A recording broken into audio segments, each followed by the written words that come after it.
début de la Torah. Donc voilà, c'est normal de revenir à Bereshit. donc,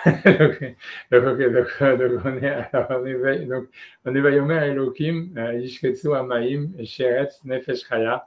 Mais bon, en réalité, je peux dire, bon, je dis quand même petit Torah avec peut-être qu'il y a un rapport, mais c'est de dire, c'est clair qu'en fait, Shavuot, c'est lié avec la création du monde, c'est-à-dire, puisqu'en réalité, c'est la fête des prémices, et c'est en fait, si on regarde en réalité dans les Midrashim, ce qui a marqué, c'est que le jour du don de la Torah, le ciel, il pleurait, c'est ce qui est marqué dans le Midrash, mais la terre, elle dansait. Et marqué parce qu'en fait, si tu veux, c'est grosso modo, c'est comme en fait tout a commencé en fait. Si on réfléchit, ça veut dire, comme je ne sais pas si vous avez déjà dit ça, mais toute la faute, elle a commencé par la faute de la terre. Que la terre au début, quand on lui a demandé de faire des fruits, des arbres fruitiers qui avaient le goût du fruit, elle a fait des arbres qui n'avaient pas le même goût. Les arbres n'avaient pas le goût du fruit, c'était pas comestible. Et en fait, donc, et à cause du fait que en fait la terre, elle avait déjà fauté, quoi, si tu veux. Adam qui avait été créé de la terre, lui aussi, en fait, il a fauté, etc. Et c'est pour ça que quand ils sont jetés du jardin d'Éden, en fait, Hachem, il maudit la terre. Il maudit Adam, il maudit Ève, il maudit le serpent, il maudit la terre aussi. Et l'idée, c'est qu'en fait, donc, à Rosh Hashanah, c'est quand il y a eu le nom de la Torah, je veux dire à Shavuot, en fait, la Torah, en fait, elle est rentrée dans la terre. Et c'est ça le principal de l'histoire, c'est qu'en fait, la Torah, normalement, elle existait avant la création du monde. Elle est au-dessus de l'espace et du temps. Elle inclut tous les mondes. Mais en réalité, à Shavuot, ce qui s'est passé, c'est qu'Hachem, il a fait rentrer ça veut dire les forces spirituelles qui sont au-dessus de l'espace et du temps, dans la matière. Et c'est pour ça en fait que Shavuot, c'est ça ce qui s'est passé dans le don de la Torah en fait. C'est qu'il a fait rentrer dans l'espace et le temps quelque chose qui était au-dessus de l'espace et du temps. Et donc voilà, c'est pour ça. Donc c'est un tikkun en fait. C'est pour ça que c'est la fête des prémices, etc. C'est en fait une sorte de tikkun en fait, ce qu'il y a eu sur la faute de la terre au début. C'était réinsufflé en fait une kedusha dans la terre. Ouais, donc je veux dire, ça comme ça veut dire. Je ne sais pas pourquoi j'ai dit ça, mais bon, mais c'est pour faire une introduction, pour dire que voilà, ça a un sens de sujet Maaseh Bereshit. Je peux juste, du coup, j'ai juste une question, mais que rapide. Ouais, c'est parce que, en fait, on a rapproché Shavuot du Matan Torah très tard, alors que dans la paracha de Yitro, on parle juste que c'est dans le 3e mois, Chodesh HaShlishi. Alors, ça veut dire qu'on ne savait pas quel jour c'était exactement. Parce que sinon, on aurait dit que dès le départ que Shavuot, c'était Matan Torah.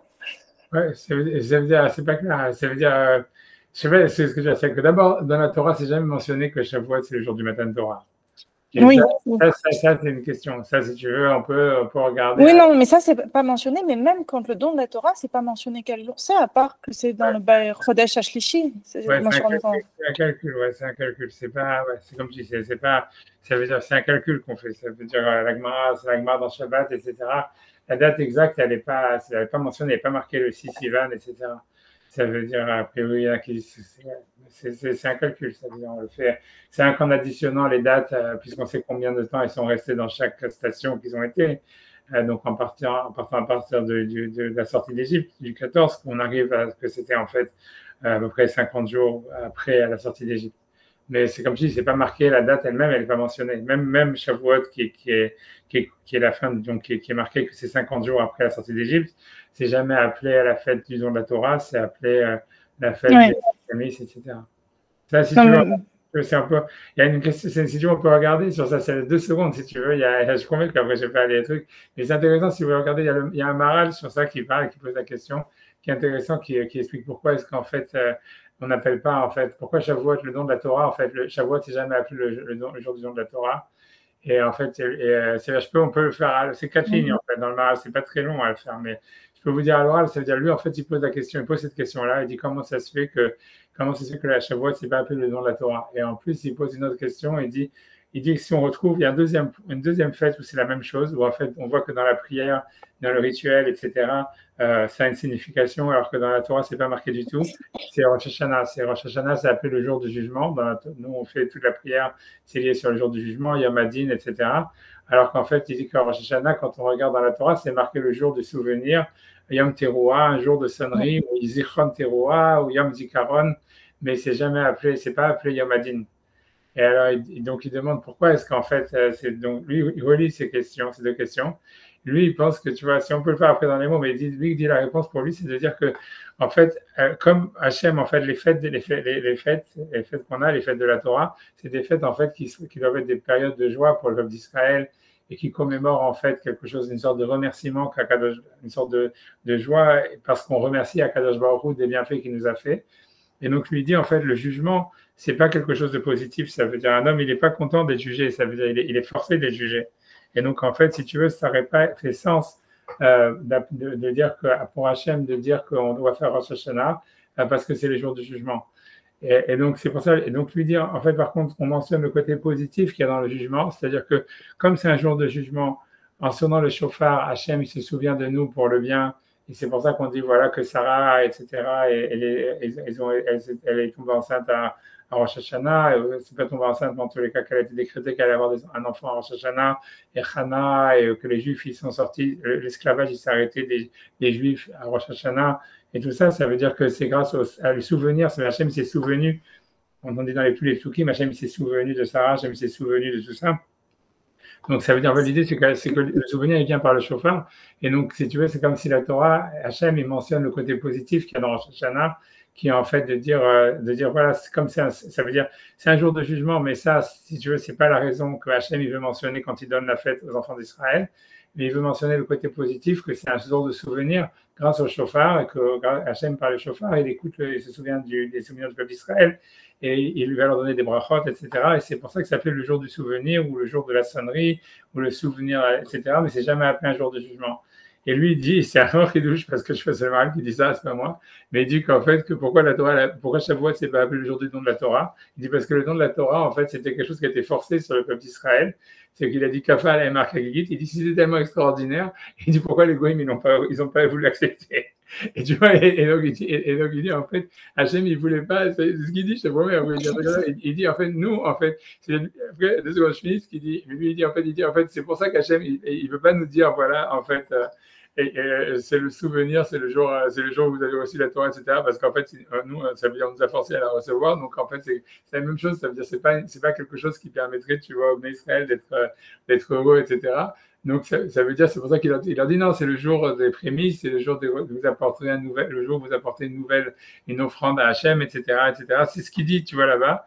Et voilà. Et à part ça, il dit que nous, comme on a dit Naaseh Venishma, donc dans la tefila, c'est-à-dire que l'idée c'est qu'au niveau d'Hachem, il se sent mal de nous avoir forcé à avoir à accepter la Torah d'une certaine manière, mais que nous, en fait, nous on dit non, nous on dit Naaseh Venishma et qu'on dit qu'on l'a accepté avec joie. C'est pour ça que nous, dans la tefila, on appelle Shavuot le jour du matin de Torah, parce que pour nous, on dit que non, c'est un événement heureux pour nous. Mais Hachem, d'une certaine manière, de son côté, si eux, ils voient ça comme un truc, tu vois, pas tellement. Ça veut dire, c'est comme si, tu vois, il peut pas demander aux Juifs de célébrer ce jour où il les a forcés à accepter la Torah, quoi. Comme il peut pas demander aux Juifs de célébrer le jour où ils sont jugés.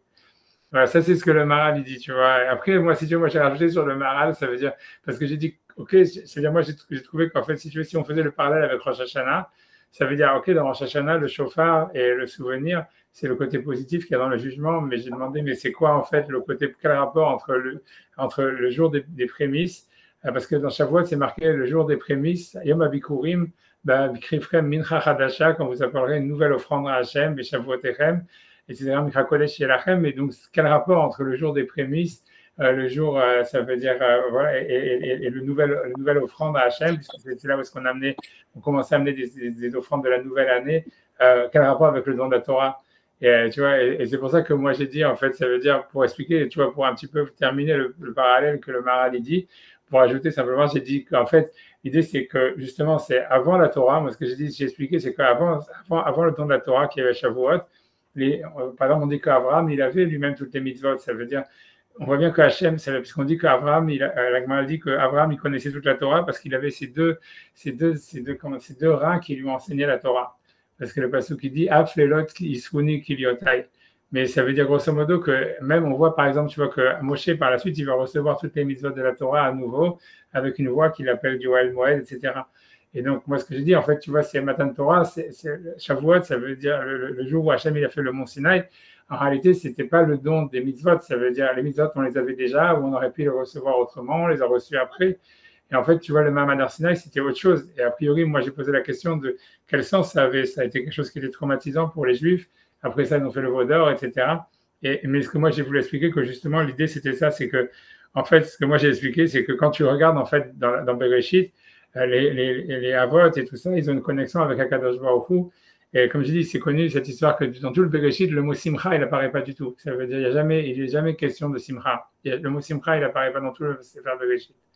Et il apparaît à partir du Sefer de Shemot, quand il y a Aaron, il va à la rencontre de Moshe, il lui dit Verachav et Samach Belibo. Et à part ça, tu vois, le mot simcha, il commence à apparaître plein de fois dans la Torah. Mais ça veut dire que l'idée, c'est que, ce que moi je voulais dire, c'est comme ça, c'est que, moi, ce que j'ai voulu expliquer, j'ai dit que la raison pour laquelle, en fait, j'ai dit, pourquoi est-ce que tout le monde fait des avérotes, pourquoi on fait des fautes? C'est quoi la source de toutes les fautes? Ça veut dire, qu'est-ce qui fait qu'on fait des fautes? Moi, j'ai dit que la raison pour laquelle on fait des fautes, c'est toujours parce qu'on s'ennuie, tu vois, c'est l'ennui qui amène les fautes. Les gens, ils s'ennuient, alors ils disent, ok, je vais essayer ça, je fais ça, après ça, à chaque fois, ça devient, et les gens, ils cherchent par curiosité, ils vont faire une surenchère dans des choses. Et après ça devient comme ça les satisfait pas, ils sont obligés d'aller toujours plus loin. Après ça, des fois, ça devient, comme ils voient que ça les satisfait pas, des fois, ça devient des addictions, des fois, ça mène à la dépression. Mais ça veut dire, à la base de tout, ça veut dire, si tu verras, toujours, en fait, ça commence parce que quelqu'un, il s'ennuie. Et ça veut dire, comme on s'ennuie, on peut commencer à faire des conneries. Et en fait, on sent un vide, grosso modo. Et ça veut dire, et on cherche à combler le vide, si tu veux, en faisant des choses. Et ce que j'ai expliqué, tu vois, l'idée, c'est que la raison, en fait, l'idée, c'est parce c'est un fait que le monde, en réalité, il est vide. Ça veut dire, la matérialité, elle ne nous satisfait pas. Et c'est normal, en fait, qu'un homme, il se sent, comment dire, vide, il se sent comme, voilà, il s'ennuie, il sent comme un vide dans ce monde-là.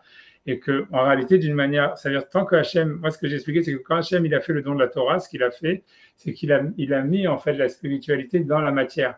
Et c'est à partir du Matan Torah, donc c'est pour ça que c'était à un moment donné, à un endroit donné, et que c'était quelque chose qui a été violent, etc.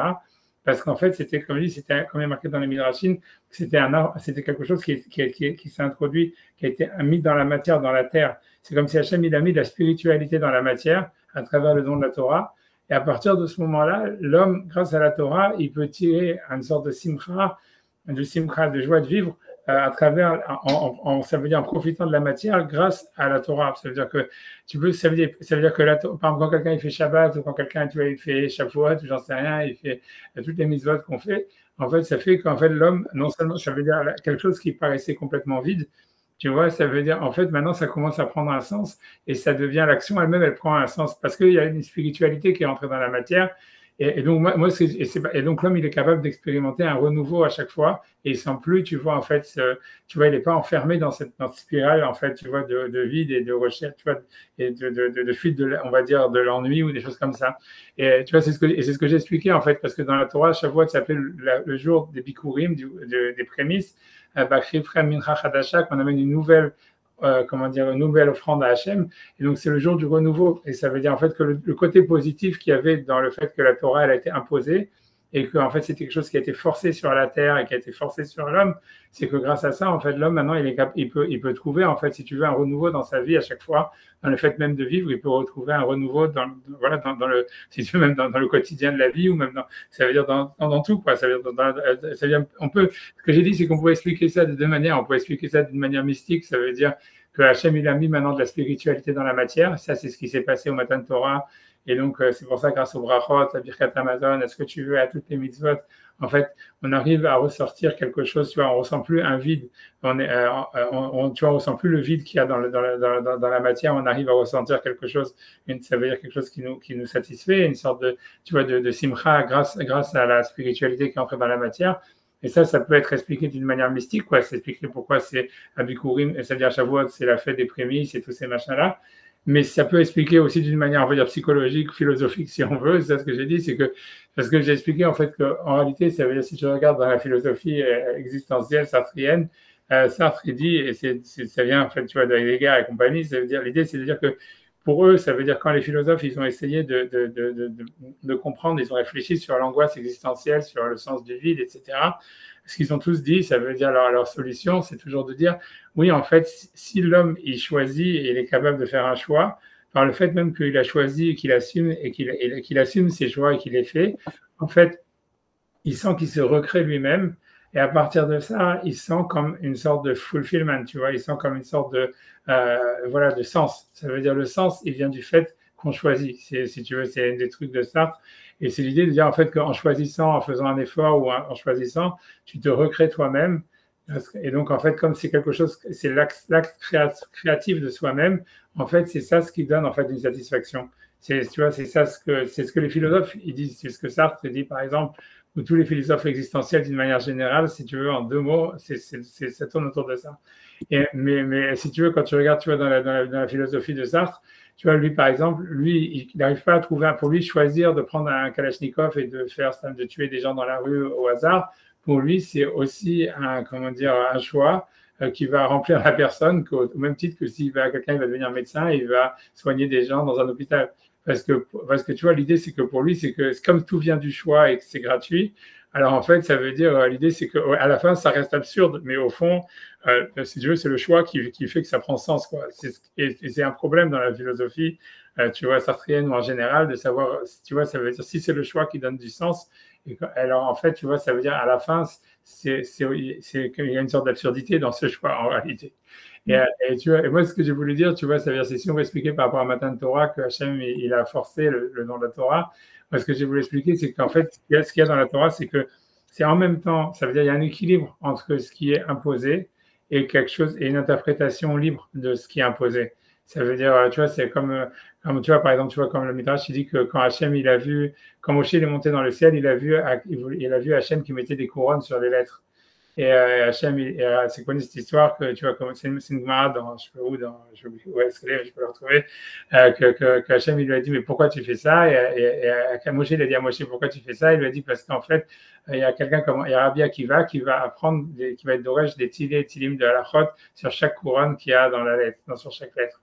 Et bon, après, la Gemara ramène l'histoire que Moshe Rabbeinu il a voulu assister au shiur et qu'on ne comprenait pas ce que Moshe Rabbeinu Akiva disait, etc., etc. Mais que l'idée, c'est que tu vois, c'est la couronne qui est sur les lettres, ça veut dire en fait qu'il y a une liberté d'interprétation. Ça veut dire en fait, même si tu fais Shabbat ou même si tu veux, le texte, il reste plurivoque. Et ça veut dire que tu as une certaine liberté par rapport à la Torah. Et grosso modo, ça veut dire en fait, c'est comme s'il y a un sens qui s'impose. Tu vois, ça veut dire que, par exemple, l'idée, ça veut dire que le don de la Torah, ça inclut que quelqu'un, il comprend ou même il ressent très profond de lui qu'en fait, guérir des malades, c'est mieux que de tuer des gens avec une Kalachnikov. Et ça veut dire, parce que déjà, tu as quelque chose qui est imposé, tu vois, qui nous est imposé, en fait, de l'extérieur, parce que maintenant, Hachem, il a fait rentrer la spiritualité dans la Torah, dans la matière.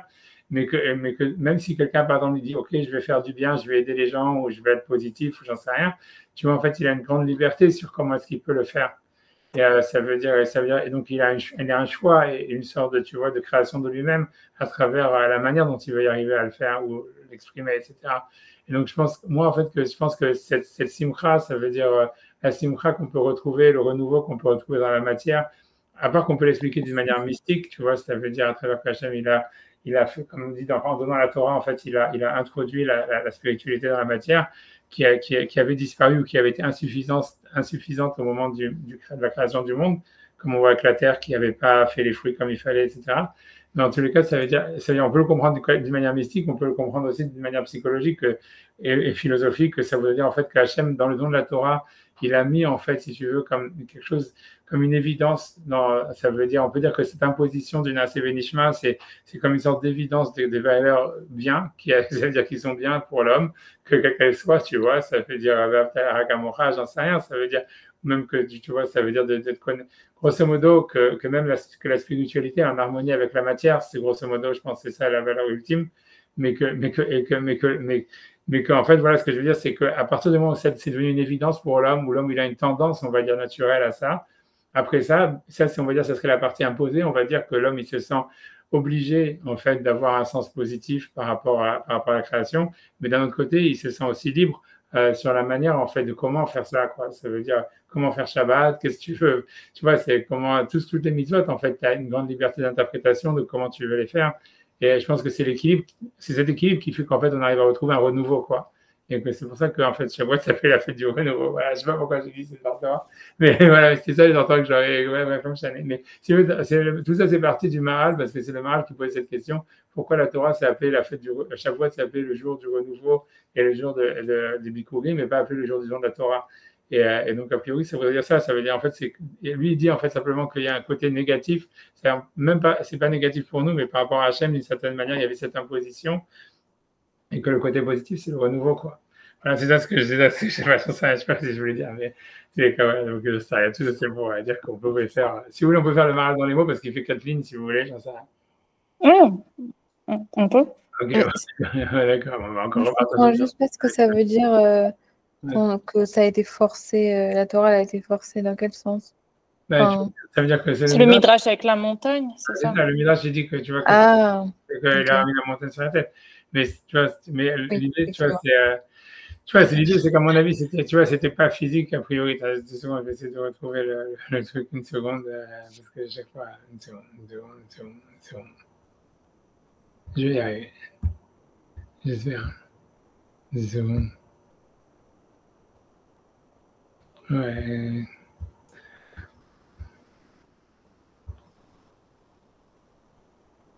Je vais essayer de l'avoir ici. Il faut que je vais y arriver.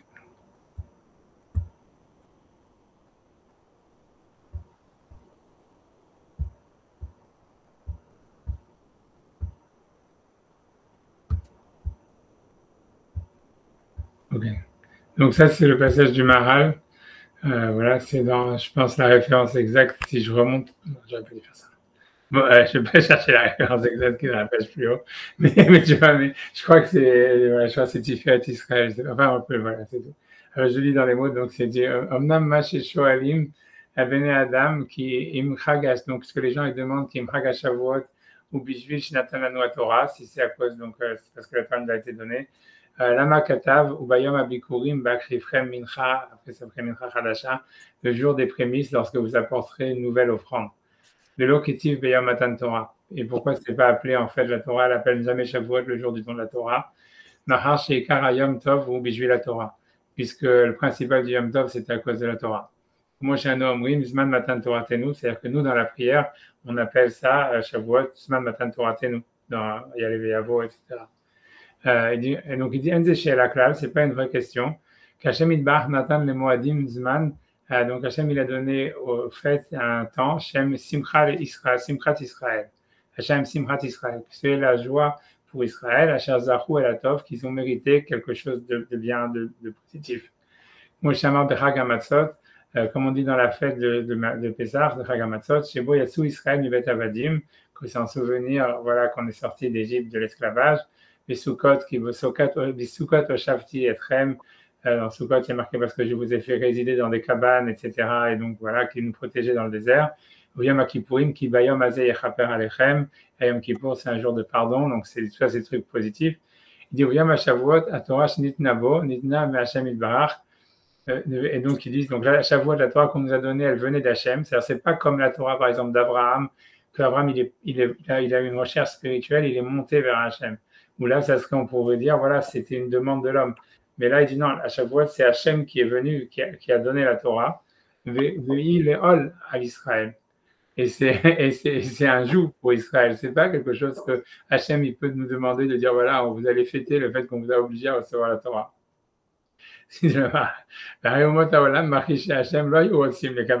Donc, si dit lui-même, ça veut dire, si c'était tellement extraordinaire, pourquoi les autres, ils n'ont pas voulu l'accepter?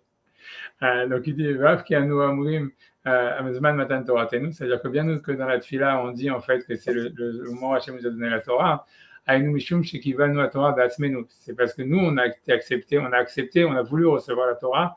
Et donc pour nous on considère ça comme un privilège ou comme une joie d'avoir dit Vamarnu Nasevenishma, d'avoir dit Nasevenishma. Mais au fond du côté d'Hachem, c'était pas ça. C'était Hachem, il nous impose la Torah.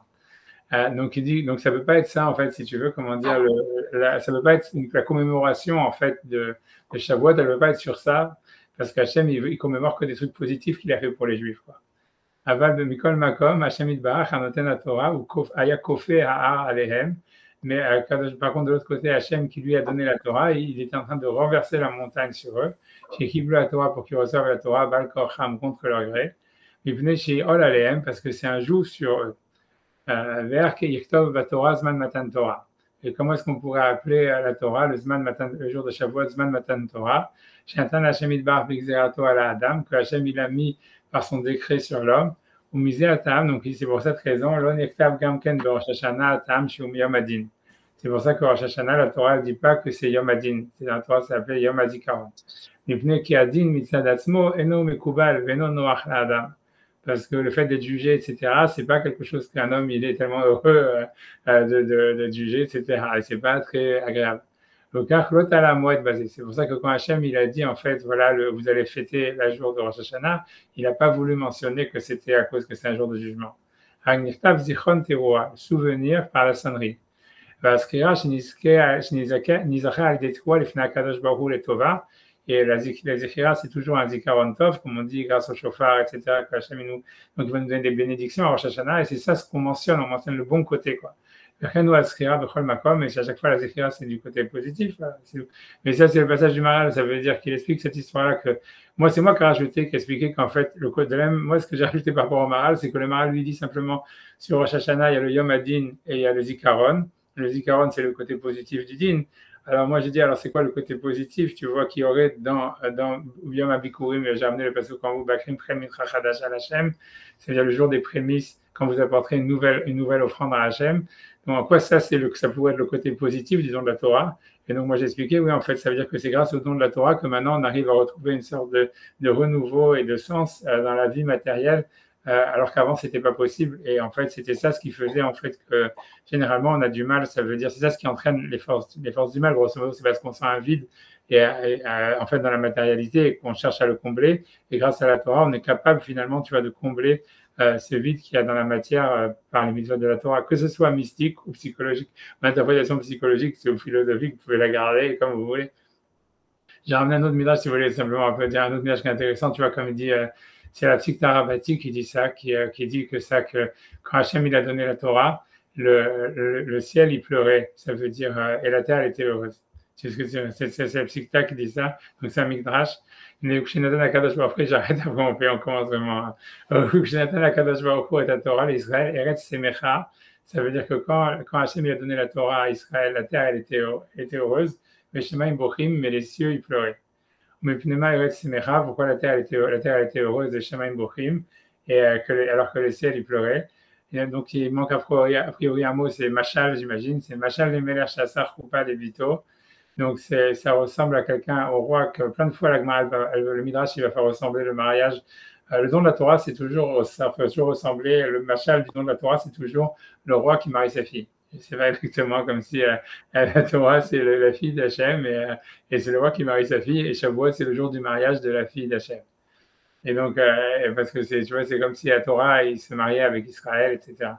Donc le truc, c'est que dans tous les cas, l'idée, c'est donc le Machal les Melech Shasakoupa les Bito, ça ressemble à un roi qui a fait un mariage à sa fille. C'est-à-dire ceux qui étaient dans la grande ville, dans la capitale, ils ne sont pas venus au mariage.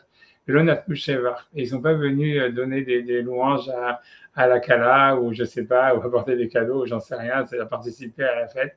Benek Farim, mais ça veut dire ceux qui habitaient dans les villages lointains. Nirnesu, Benatnu Shevach, la Melech, eux, ils sont venus, ils sont rentrés en disant des louanges au roi, Binvalim ou Bekinorim, avec des flûtes, avec des violons, ou Chol Minezemer, avec tous les instruments de musique.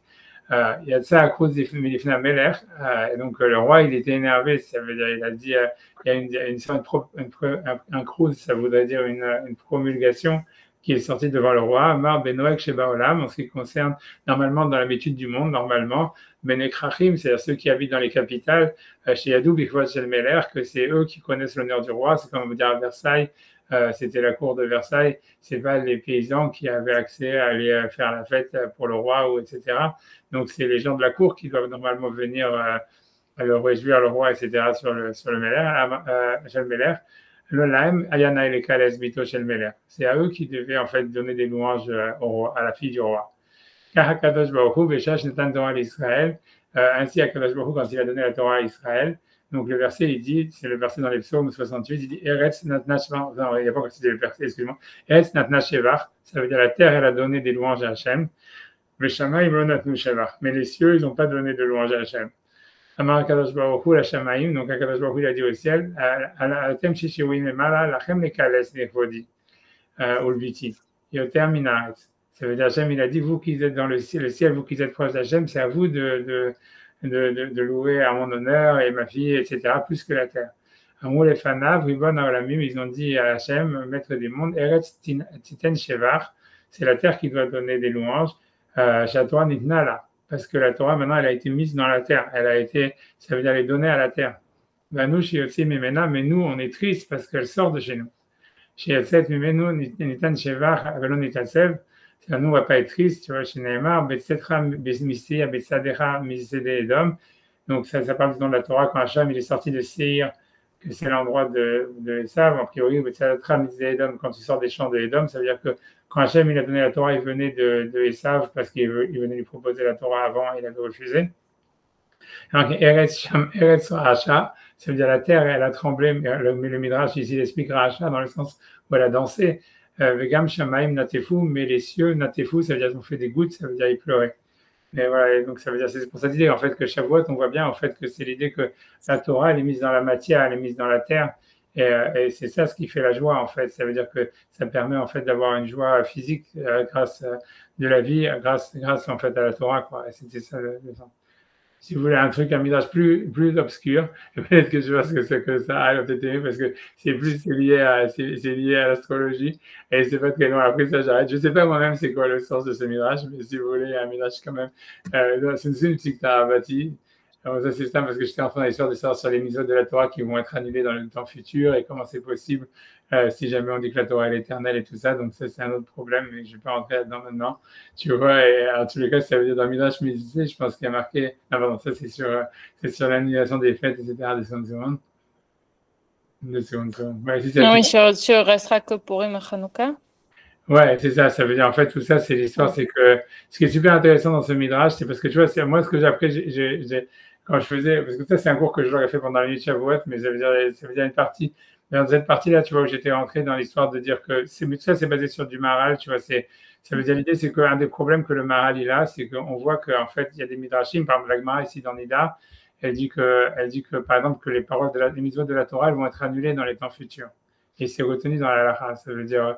Tu vois, on peut faire sur cette halakha, on peut faire ça. Dans nos Rabbanan, il y a marqué, il est enseigné, Beget Sheavad Bokilaim, c'est-à-dire qu'un habit dans lequel on a perdu du shatnez. C'est-à-dire qu'à leur époque, si tu veux, donc comme dit la halakha au niveau du shatnez, c'est que tu as le droit de coudre du shatnez, tu as le droit de faire du shatnez si tu veux, ça veut dire de le vendre et tout ce que tu veux, ça veut dire si tu as un business, tu as une usine ou n'importe quoi, ou tu veux faire n'importe quoi du shatnez, tu peux faire du shatnez, l'interdit c'est que de s'habiller avec et de le porter. Mais le faire lui-même, tu peux le faire. Maintenant, le truc, c'est que normalement, quand on faisait du shatnez, en fait, ça veut dire quelqu'un qui faisait un business de shatnez, par exemple, en fait, il devait le faire d'une manière où on s'était reconnaissable. Comme ça, on était sûr qu'un juif, il ne va pas l'acheter. Ou même s'il achète, il sait qu'il y a du shatnez dedans, donc il peut l'acheter que pour le revendre. Voilà. Tu vois, mais donc, par contre, si jamais quelqu'un il avait fait du shatnez, et c'est arrivé, c'est le cas de la Gemara ici, parce qu'en fait, moi, je ne sais pas, je ne connais pas honnêtement, aussi à leur époque, je ne sais pas, ça veut dire qu'on ne pouvait plus reconnaître à l'œil nu qu'il y avait du lin et de la laine mélangée. Alors sur ça, la halakha est que normalement, c'est qu'en fait, tu vois, il faut le brûler, quoi. Parce qu'on a peur que même si un goy, il achète, il va le revendre à un juif et le juif, il ne saura pas. Et sur ça, la Gemara, tu vois, elle dit, donc c'est sur ça, c'est la halakha, la Gemara, elle dit ça, elle dit, Tenora banan, beget she'avad bo kilaim, ça veut dire un habit sur lequel il y a du kilaim, janez, mais on n'arrive plus, il est perdu, ça veut dire on ne peut pas le reconnaître. C'est-à-dire,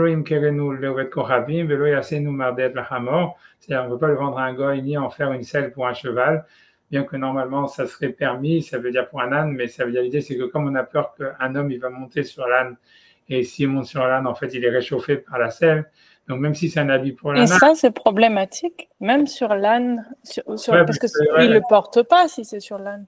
Oui, mais on a peur que le cheval, parce que si on a peur, il n'y a aucun problème si l'âne, il met du shatnez sur un âne, tant qu'il n'y a personne qui va chevaucher l'âne. Le problème, il commence si quelqu'un chevauche l'âne. Alors à ce moment-là, c'est comme, tu vois, ça veut dire, puisque l'interdit de shatnez, c'est, à part de s'habiller, c'est s'habiller et aussi d'avoir de la chaleur. Ah, ça veut dire je ne savais pas qu'il y avait l'interdit sur la chaleur. Okay. C'est pour ça que même sur un matelas, il y a des problèmes. Toute question. Ça veut dire, il y a plein maintenant d'histoires qui disent qu'il y a des shatnez dans les matelas et tout ça. Ça veut dire, normalement, c'est pour ça que normalement, il faut faire attention même sur les matelas. Bien que parce que normalement, tu t'habilles pas avec un matelas. Mais le truc, c'est comme ça amène de la chaleur, comme ça, tu vois, alors c'est un problème. C'est la même chose ici, tu vois. Bref, c'est pour ça. Donc. Mais ça veut dire, la Gemara dit, la seule chose que tu peux faire avec ça, c'est si jamais quelqu'un est niftar, alors tu peux lui faire l'habit de mort, ça veut dire comment dire, le linceul avec ça. Pourquoi Amar Rav Yosef, Zotomet, mitzvot betelot latil lavo. Ça veut dire, la Gemara apprend de ça, et c'est ça la conclusion, que les mitzvot, elles sont annulées dans les temps futurs, et ça veut dire que quand la personne, elle va ressusciter, parce qu'on apprend de verser que quand une personne elle ressuscite avec ses habits qu'on lui a mis au moment où elle est morte. C'est pour ça qu'on met tout le monde le même avis, c'est pour que comme ça, les gens, tu vois, il n'y a pas de différence, quoi. Ça veut dire, ça suffit déjà comme ça qu'il y a eu des différences sociales dans ce monde-là. On ne veut pas que ça recommence à un deuxième cycle. Donc, tout le monde est habillé avec un habit blanc, en lin ou n'importe quoi. Ça veut dire en tout cas qu'il soit blanc. C'est ça le principal. Donc, tout le monde est le même avis parce qu'on dit que si on apprend des versets que la personne, elle va se réveiller avec les habits qu'elle avait quand elle a été enterrée. Et en tout cas, l'Agma a dit, de là, on apprend qu'en fait, que c'est pas grave s'il y a du chatness parce qu'en fait, dans les temps futurs, en fait, les mitzvot, elles vont être annulées. Ça veut dire mitzvot, betelot latil lavo. Et c'est l'Agma qui dit, tu vois, d'où elle sort, j'en sais rien, mais si tu veux, pour le Maharal, ça c'est un problème parce qu'il dit si la Torah elle est au-dessus du temps, elle est au-dessus de l'espace, etc. Alors comment est-ce qu'on peut dire que les mitzvot ils vont être annulés dans les temps futurs? Tu vois, la même chose, tu vois, ça veut dire pour lui, ça veut dire, il pose la même question, puisqu'il y a un midrash qui dit, tu vois, c'est le midrash d'après qui dit que toutes les fêtes, elles vont être annulées. Il y en a qui disent il y a un ami dans le midrash qui dit que Shavuot, ça ne va pas être annulé, même dans les temps messianiques. Mais en tous les cas, il y a des avis dans le midrash, quoi, le midrash qui est après, qui dit que, par exemple, que tu vois, ça veut dire, bon, ça c'est une autre histoire, mais ça veut dire qu'ils disent que, tu vois, dans le midrash, ils disent que toutes les fêtes, elles vont être annulées, sauf Purim et Yom Kippour. Donc, ça veut dire en fait. J'avais entendu Purim et Chanukah. Il n'y a pas un avis qui dit Purim et Chanukah. Ça, a priori, c'est toujours existe que à chaque fois, parce que le Miral, il cite beaucoup. Et ça, c'est le Midrash Michelet, c'est la source, tu vois. Mais il y a d'autres. Je sais qu'il y a d'autres avis, mais en tous les cas, le Midrash Michelet, il dit Purim et Yom Kippour. Et tu vois, mais ce qui est intéressant, moi, ce que j'ai remarqué, c'est que dans ce Midrash, tu vois, il nous parle de l'importance de la Torah. Et après ça, on nous parle de Purim et Yom Kippour. Bref, tu vois, le Maharal, lui, veut dire ce qu'il veut dire pour répondre à sa question, c'est il veut dire qu'en fait, c'est sûr que la Torah, elle va jamais être annulée. Il apporte une preuve du Midrash d'avant où, tu vois, en fait, il dit que quand le Mama décrit des choses que Bilam, il a vu dans le temps messianique, il a vu qu'Akadosh Baruch Hu, il va donner des cours de Torah aux Juifs et que les Juifs, ils écouteront le cours de Torah, etc. et que les anges, ils ne pourront pas comprendre parce que ce sera trop difficile pour eux. Alors, ils vont devoir ensuite demander aux Juifs, mais qu'est-ce qu'Akadosh Baruch Hu a dit dans le cours? Et donc, ça, c'est ce que Rashi dit, que c'est ça ce qui est marqué dans le Passouk, quand le Passouk il dit Kaet Yamer les Israël, Ma Pa'al El. C'est un Passouk dans Bamidbar, quand Bilam il veut maudire les Juifs et qu'il dans les prophéties, il leur dit qu'il a une prophétie de qu'est-ce qu'il va faire dans les temps futurs. Et donc, il y a un verset très énigmatique qui dit à ce moment-là, il sera dit à Yaakov, à Israël, qu'a dit Dieu ou qu'a fait Dieu? Et c'est pour ça, donc Rashi, le Midrash, il dit, c'est simple, c'est Rashi le ramène, mais c'est un Midrash, etc. C'est Rata Eno, ça veut dire Bilam, il a vu, à Israël, Yoshvim, il finit à Kadosh Baruch Hu, que les Juifs, ils sont dans les temps messianiques assis devant Kadosh Baruch Hu, qui est amis d'Ifnerabo, comme des élèves devant leur maître, Atil Lavo, dans le temps futur, Beshalim Imenu, Kol Parasha ou Parasha la manière Teva. Et il demande à Hachem, chaque Parasha, pourquoi est-ce qu'elle est écrite, hein, quel est le sens de chaque verset de la Torah, etc., des choses qu'on n'arrivait pas à comprendre avant. Ren Omer, qu'il a échoué, mais finalement Hachem, Yesachra, les Chol, les Sovar, le Mersatik, Omer, bref, le Kanefod, Morecha, blabla. Et ensuite, le principal, c'est que au Malachah, Sharet, Roinotam, et les Malachim, ils voient, ils ne comprennent pas les questions, mais Shvalinotam, Maora, Lachem, Akadosh Baruch. Ça veut dire, eux vont devoir demander, tu vois, c'est comme les élèves dans la classe qui sont au fond, qu'ils demandent aux autres, mais j'ai rien compris, qu'est-ce que ça voulait dire? Ça veut dire que, tu vois, c'est avec les malachim, ils vont demander aux juifs, tu vois, mais qu'est-ce qu'Hachem il a dit, on n'a pas compris, tu vois, et les juifs vont devoir expliquer aux anges, qu'est-ce que ça voulait dire. Mais c'est ça ce que Bilam il a vu, mais en tous les cas, ça veut dire que, ce qui prouve de le Maharal, c'est de dire qu'en fait, même si on dit que les mitzvot, elles vont être annulées, c'est pas la Torah qui va être annulée. Ça veut dire qu'en fait, lui, il explique que les mitzvot, en fait, c'est une manière de comment est-ce que la Torah, qui est au-dessus du temps et de l'espace, en fait, elle s'intègre avec le temps et l'espace à un instant présent, à un instant T, dans un endroit T. Et en fait, ça varie. Ça veut dire, il dit, voilà, par exemple, si on n'a pas le Beth Amikdash, lui, il dit, voilà, si jamais, il dit, voilà, par exemple, il donne un truc, il dit, on voit que les commandements de la Torah, ils correspondent aux nerfs et aux membres du corps humain. Alors, il dit, voilà, parmi ces 613 mitzvot, il y en a plein qui sont reliés au Beth Amikdash. Et donc, il dit, voilà, est-ce que ça veut dire que nous, si on n'a pas le Beth Amikdash, donc nous, en fait, ces membres-là qui correspondent à ces mitzvot-là, en fait, ils n'ont pas de tikkun. Et lui, il dit non, il dit en fait, c'est pas ça. Il dit en fait que ça veut dire l'idée, c'est que le tikkun, en fait, ça veut dire pour celui, le truc, c'est pas ça, c'est que comme nous, on n'a pas le Beth Amikdash ni rien, ça veut dire que pour nous, c'est impossible d'accomplir ces mitzvot. Donc, ça veut dire que nous, on n'a pas ces membres-là à réparer, quoi. Tu vois, c'est-à-dire, ce qui veut dire, c'est qu'à chaque fois, les mitzvot, elles correspondent. La Torah, elle est éternelle, elle est au-dessus du temps et de l'espace, et les mitzvot, elles ont un sens, on va dire, complètement transcendantal, etc. Et ce sens-là, il est complètement inamovible, même si après les temps messianiques, même après tout ça, ça reste toujours au point où même, tu vois, que c'est ça ce qui est décrit comme la finalité des temps, où simplement Israël, ils écoutent des cours de Torah, où on leur explique l'essence cachée de la Torah, et eux, ils doivent expliquer aux anges qu'est-ce que ça veut dire. Mais tu vois, ça veut dire, ça c'est éternel, ça veut dire, ça c'est quelque chose qui dépasse le temps et l'espace, quoi. Mais qu'en fait, par contre, les mitzvot, ça veut dire ne pas mettre, tu vois, du chatnez, tu vois, ça veut dire, tu vois, comme le Beth Amikdash ou des choses comme ça dépend, en fait, c'est à chaque fois, ça correspond à une période de l'histoire ou un temps, un moment, à une personne, et chacun, en fait, ça veut dire, et le tikkun que la personne, elle fait, c'est par rapport, en fait, à sa situation, quoi. Et avec ça lui donne un lien avec l'éternité, avec ce qui est transcendant. Mais en fait, dans l'action, ça varie, quoi. C'est ça ce qu'il voulait expliquer. Pourquoi, en fait, on peut dire qu'il y a des fêtes qui vont être annulées, etc. Ce qui veut dire, c'est que le passage de Shavuot dans la Torah, il va jamais être annulé.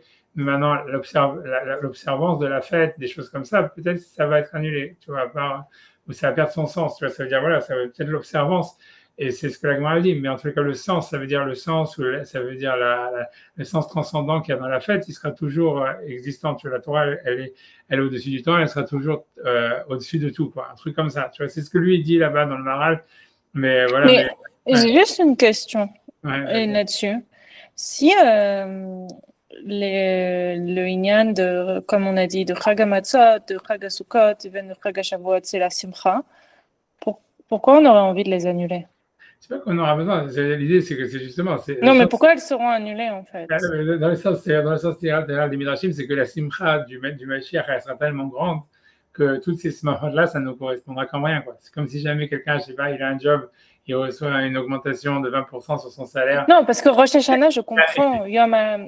Je comprends le sens d'annuler Rosh Hashanah. Mais alors, et du coup, pourquoi garder Yom Kippour? Parce que c'est Yechaper. Ça veut dire qu'il y a encore des... Il va expliquer pourquoi Yom Kippour et Purim s'arrêtent. Mais le sens littéral de tous ces midrashim qui disent que justement, c'est lié au fait de la simcha. Ça veut dire qu'en fait, c'est que l'idée, c'est comme si quelqu'un, tu vois, il a un salaire et il reçoit 20% de raise sur son salaire, d'augmentation sur son salaire. Ah, il est super content, ouais. Mais imagine que le lendemain, tu vois, tu joues au loto et tu gagnes 500 millions, 600 millions. Tu vois, en fait, le fait que tu as reçu 10% dans ton salaire, en plus, tu l'oublies complètement. Tu vas sûrement arrêter de travailler et c'est tout, tu vois. Mais si tu veux, c'est la même chose. Ça veut dire la comparaison entre la sortie d'Égypte et le Mashiach, c'est ça, quoi. Ça veut dire, nous, on se souvient qu'Hachem nous a fait sortir d'Égypte, il nous a donné la Torah, tout ça, etc. Parce que pour l'instant, tu vois, on vit, en fait, tu vois, sur des salaires au-dessus, à peine du minimum wage, tu vois. Ça veut dire, on survit paycheck to paycheck, mais quand ça veut dire, quand on va avoir, tu vois, le gros lot, alors tout ça, ça sera, tu vois, des trucs qui sont complètement insignifiants, tu vois. Ça, tu vois, mais comment Matan Torah pourrait devenir insignifiant?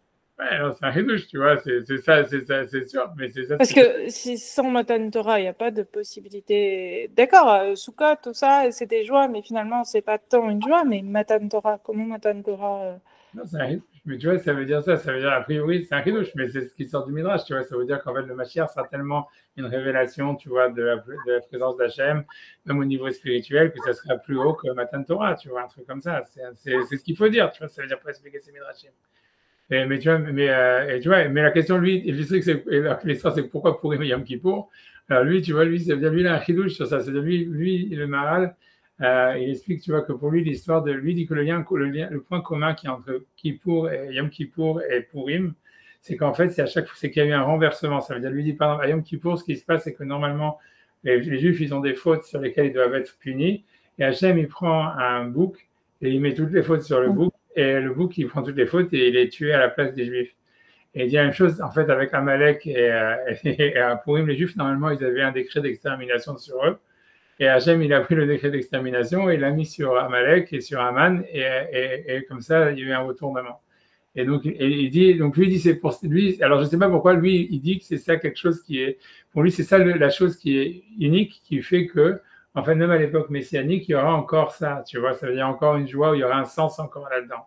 Mais c'est le sens du retournement. Et moi, bon, je sais pas, c'est pour moi, Mais ça alors, comment ça serait une joie non, plus c'est là, grande? ça reste obscur, ça reste obscur. Moi, tu vois, moi, si tu veux, moi, j'ai voulu, si je peux dire, moi, j'ai donné un vort, j'ai donné un Torah. C'est pour ça que je voulais, ça, c'était ce village que je voulais montrer à Sarah qui parle c'est pas sur, comment dire, comment dire, les signes du zodiaque. Tu vois, ça veut dire, parce que, ça veut dire, c'est parce que, tu vois, parce que, là-bas, il y a une secte arabatique, c'est très étrange, mais c'est, à mon avis, c'est lié. Moi, je dis, enfin, je veux dire, je sais pas si j'ai dit mon chat. Tu vois, parce qu'il y a marqué, moi, dit, la manit nat Torah v'sivan. C'est le Psiktas, donc c'est un Midrash qui demande pourquoi est-ce que la Torah a été donnée en Sivan et pas dans un autre mois. La Sozan, il m'a dit les Maad Domé, les Melech chez Assar ou pas les Bito, donc c'est toujours dans la même histoire du roi qui marie sa fille. Vamad Echad, de Migdolé Amelech, donc il y a un, ça veut dire un ministre qui a dit au roi Naïla les Bat Amelech, l'archiva à la pile, Keshi Yoshevet Bapirion. Ça veut dire que le mieux pour la fille du roi le jour de son mariage, c'est de la faire chevaucher sur un éléphant. Quand elle est sur un, ça veut dire avec un dé nuptial, ça veut dire avec le truc, ou le salsela, bechol gdolé malchut, et de faire des danses autour avec tous les princes de la royauté. Anna Echad, Acher, il y en a un autre ministre qui a dit Vamar pil gavoa, un éléphant c'est trop haut, Venlo Ada, et ça n'a pas de gloire, c'est pas glorieux. Venlo Yofi, c'est pas beau. Vena et l'archiva à la souce, c'est mieux de la faire, de le faire chevaucher sur un cheval, ou la rote Sophia, de la Malchoute, pour que tout le monde puisse voir sa beauté, et tous les rois de la Malchoute, et tous les grands de leur royaume, ils pourraient voir sa beauté quand elle est sur un cheval qui est majestueux, qui est plus beau, etc. Donc, Anna Echad, Adam Echad, donc il y a un autre ministre qui a dit, Pil Gavoa, ça veut dire un éléphant, c'est grand, c'est haut, un sous naé, un cheval, c'est beau, ben la MP d'abord, mais ça n'a pas une bouche pour parler, Veadaim Mispok, ni des mains pour frapper, ça veut dire pour taper des mains, Veaglaim Dirkod, ni des pieds pour danser, donc il dit Venaïl Arkiva Ktafaim, donc c'est mieux de la faire chevaucher sur des épaules des personnes, comme je ne sais pas si tu vois, comme ils avaient dans les mariages tunisiens, ils ont les, je ne sais pas s'ils ont, tu vois, la haute éthiopien, ça veut dire pour montrer sa beauté. Car Hakadosh Baruch Hu, donc ainsi Hakadosh Baruch Hu, lo natan la Torah lo benissan velo beya, il n'a pas donné la Torah au mois de Nissan et au mois de Iyar, il venait chez Mazal Nissan Talé, parce que le Mazal de Nissan c'est un Talé, c'est un agneau, hein, je ne sais plus comment, un agneau, je ne sais plus c'est quoi. Un bélier. Non, ouais, t'as raison, t'as un bélier, ouais, tu as raison. Voilà, bélier, un bélier, voilà, Mazal Nissan Talé, c'est bélier, ou Mazal Iyar, et le Mazal de Iyar c'est Shor, En Naelahem les Kaleh sous le Shabéar. Et c'était pas apte pour eux de louer Hachem, etc. Ça les compare, je ne sais pas pourquoi, à ça. Le 41 Kadosh Baruch Hu Torah Sivan, c'est pour ça qu'Akadosh Baruch Hu a donné la Torah au mois de Sivan. C'est chez Madal Sivan Théomim, parce que le Madal du Sivan, c'est les Gémeaux. Au Théomim, Adam, et les Gémeaux, c'est des hommes. Adam Yeshlo Pele Daber, et ça veut dire, et donc l'homme, il peut parler. Et Adam Ispok, il a des mains pour taper des mains. Verglaim Birkod, et des pieds pour danser. Et tu vois, et moi, donc c'est étonnant, c'est sûr, c'est un métrage super étonnant. Mais moi, je pense, tu vois, moi, ce que j'ai dit, c'est-à-dire, moi, je sais pas, tu vois, c'est quoi le sens vraiment du métrage, mais je pense qu'il y a une possibilité, ça veut dire simple, c'est que pour relier, tu vois, avec ce que le Maral disait avant, c'est que les Gémeaux, c'est sûr, dans tous les commentateurs, il y a beaucoup, on dit que ça si tu veux, ça symbolise Yaakov et Esav. Que tu vois, ça veut dire que c'est, tu vois, les deux qui étaient des jumeaux, etc. Et qui, c'est comme si, il y en a qui disent même que, bref, j'ai pas envie de dire, bref, en tout cas, ça symbolise Yaakov et Esav. Quand tu vois, ça veut dire aussi, par exemple, aussi sur tes histoires de danser, etc. C'est clair que ça fait penser, tu vois, c'est pour ça que j'ai ramené ici le passage qui parle de David, que quand ils amènent l'Arche Sainte à Jérusalem, tu vois, il est marqué, David, Mekarker, Bechol Oz, Lifnei Hashem, Chago, Ephod, Bad. Ça veut dire que David, il dansait de toutes ses forces devant l'Arche Sainte alors qu'il était habillé avec un habit en lin, et sa femme elle va l'engueuler, tu vois, avec David Vechol Bet Israël Malim et Aaron Hashem Bitro Avishkol Shofar, Aaron Hashem Ba'ir David ou Michal Bet Shaul Nishkefa Badachalon Vateret Amelech David Mefazez ou Mekarker Lifnei Hashem Vatibez Lo Beliba. C'est ça ce qui a marqué. Ça veut dire que ça veut dire à partir de ce moment-là, David, il a eu des problèmes de shalom bayit avec Michal Bat Shaoul, parce qu'il en avait déjà il y avait plein d'autres raisons d'en avoir, mais a priori c'est ça ce qui a été la raison truc. Mais ça veut dire que en tout cas, mais ce que tu vois dans cette histoire-là, ce que je veux dire, c'est qu'à mon avis, c'est sûr que le Midrash, parce que c'est sûr que Shavuot c'est aussi le jour de naissance et le jour de la mort du roi David. Mais tu vois, pourquoi je vous dis ça, en quoi c'est lié avec l'histoire des Gémeaux? Parce qu'on sait que aussi David, si tu regardes dans le Midrash, dans le Tanakh, il a toutes les, comment dire, les caractéristiques de Esav. Tu vois, il est roux. Tu vois aussi, tu vois plein de fois que quand il se promène, il a toujours 400 personnes avec lui comme Esav. Quand tu regardes dans les passages, en fait, si tu veux, dans les passages du Tanakh, tu vois que David, en fait, il a toutes les caractéristiques de Esav. Et on a l'impression, tu vois, que c'est une sorte de tikkun. Et même plus que ça, si tu vois, en fait, même dans le texte vraiment, mais ça, je n'ai pas envie de chercher maintenant parce que c'est compliqué, mais si tu regardes, tu verras en fait que même Shaoul, en fait, lui, il a toutes les caractéristiques de Yaakov. Et que, en fait, si tu veux, c'est comme si ce qui se passe entre Shaoul et David, quand en fait David il prend la royauté de Shaoul, c'est exactement, c'est comme quand Yaakov il a pris le droit d'aînesse de Esav, et c'est l'histoire de Yaakov et Esav à l'envers, où tu vois, Esav il reprend le droit d'aînesse à Yaakov. Quand tu regardes, tu vois, c'est ça ce qui se passe, tu vois, et c'est, tu vois, c'est tout un, ça veut dire dans le Tanakh, quand tu regardes des passages du Tanakh, tu vois ça, tu vois très clairement ça. Et tu vois, pour moi, donc je sais, moi, ce que j'ai voulu dire, tu vois, c'est que, et c'est clair que tu vois, c'est cette histoire de la généale, cette même gémellité, en fait, tu vois, tu la retrouves aussi, tu vois, donc c'est clair que, tu vois, c'est ce que le Maral dit, en fait, que à Purim et à Yom Kippour, en fait, il y a ce côté comme ça double, tu vois, ça veut dire que normalement c'est Israël qui doit être détruit, mais finalement c'est le bouc émissaire qui est tué, ou à Purim c'était le peuple d'Israël qui avait un décret, que c'est renversé, que finalement c'est Haman qui est détruit. Et tu vois, donc moi j'ai l'impression, moi ce que je comprends de ça, c'est pour donner, moi je vois ce pattern, tu vois, je sais pas c'est quoi le sens, j'ai pas dit que moi j'ai un sens là-dedans tellement clair, mais moi j'aurais dit, ça veut dire de manière comme ça, simplement pour dire quelque chose, c'est qu'en fait l'idée, moi je pense que le sens qu'on a dans la Torah, ça veut dire, je pense que le Yaakov et le Esav, tu vois, ça veut dire c'est chacun en nous, on a Yaakov et Esav, quoi, on a comme une sorte de, tu vois, de combat, tu vois, intérieur entre les forces du mal et les forces du bien, si tu veux, entre les Teratov et les Tzara.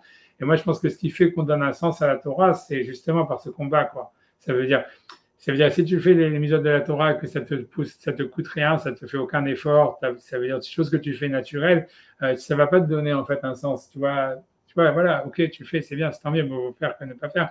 Mais en fait, ce qui va faire les mitzvot, quand est-ce qu'un homme il sent un sens dans la Torah, il sent un sens, un accomplissement spirituel, c'est quand tu vois, c'est quand il va aller contre son Yetzirah, il va, si tu veux, il va ressentir ce combat intérieur et il va faire dominer, si tu veux, une des énergies par rapport à l'autre et même surtout, c'est retourner, tu vois, c'est ce qu'on a expliqué à chaque fois, c'est que ce qui se passe quand quelqu'un il va contre son Yetzirah, ça veut dire il fait un effort, c'est pas simplement en fait qu'il prend, il retourne, il y a une énergie qui domine l'autre, c'est en fait, c'est un retournement d'une énergie qui se transforme, tu vois, c'est l'énergie négative, elle devient positive, tu vois, c'est comme ici, Esav qui devient positif par David, quoi. Ça veut dire, tu vois, comme à chaque fois, je donne toujours le même exemple de la gym, quoi, que c'est à chaque fois, c'est le moins tu as envie d'aller à la gym. En fait, tu vois, et après ça, donc tu as les 5 premières minutes ou les 10 premières minutes où en fait, tu dois vraiment te combattre. Et une fois que tu as passé les 5-10 premières minutes, en fait, tu ne peux plus t'arrêter.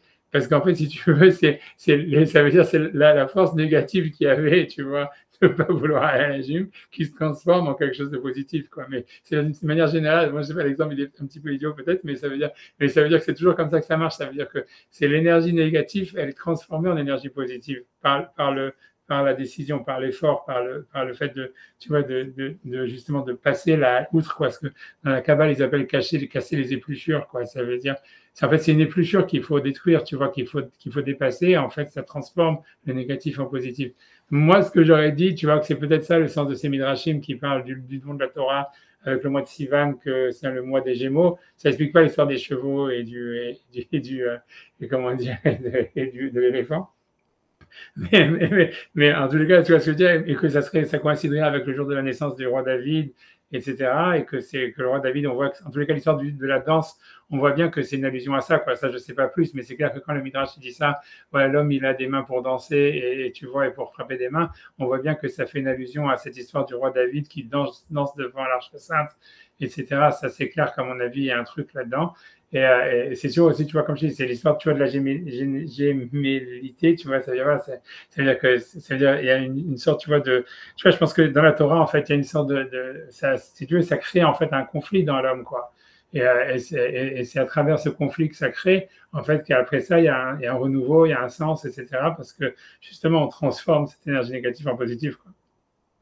Et, tu vois, et que dans ce sens-là, voilà, voilà, Purim, si tu veux, quand on dit qu'il reste Purim et Yom Kippour, ça veut dire, en fait, pour moi, tu vois, on pourrait dire que ça ne vient pas exclure Shavuot, parce qu'en fait, Shavuot, c'est dans la même dynamique, quoi. C'est simplement, en fait, grâce à la Torah, c'est-à-dire, en fait, ce qu'il y aura, en fait, ce qui reste après le temps messianique, c'est la transformation du mal en bien, tu vois, et en fait, par l'effort ou par la transformation, etc. Et en fait, ça, si tu veux, c'est ça ce qui a été donné aussi au temps de la Torah, quoi. Et dans la Torah, il s'inscrit dans cette transformation, quoi. J'aurais dit ça, je ne sais pas ce que ça vaut, mais c'est ce que j'ai dit, quoi. Je sais rien. Ça n'explique pas tout, ça n'explique pas tout. Mais j'ai une question. Ouais, Il y a juste un problème. C'est les mazals, c'est quand même très postérieur. ouais, non, Ça je suis vient d'accord. de quelque chose. Non, en fait, mais c'est pas forcément un problème avec ce que vous avez dit, c'est un problème avec le texte. Moi, j'ai un problème avec ce texte. Ouais, je Parce suis que d'accord. d'attribuer les mazals à un mois, c'est venu d'une influence extérieure et c'est bien après, non? Ouais, Ça a seulement 2000 et quelques années. je suis pas un spécialiste, tu vois, c'est sûr, moi aussi, je suis d'accord que c'est choquant un peu, tu vois, de voir que.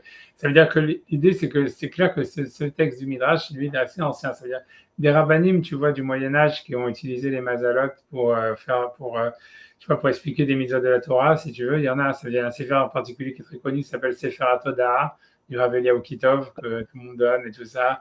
Qu'en fait, en français, ça a été traduit en français, ça s'appelait les éphémérides de l'année juive.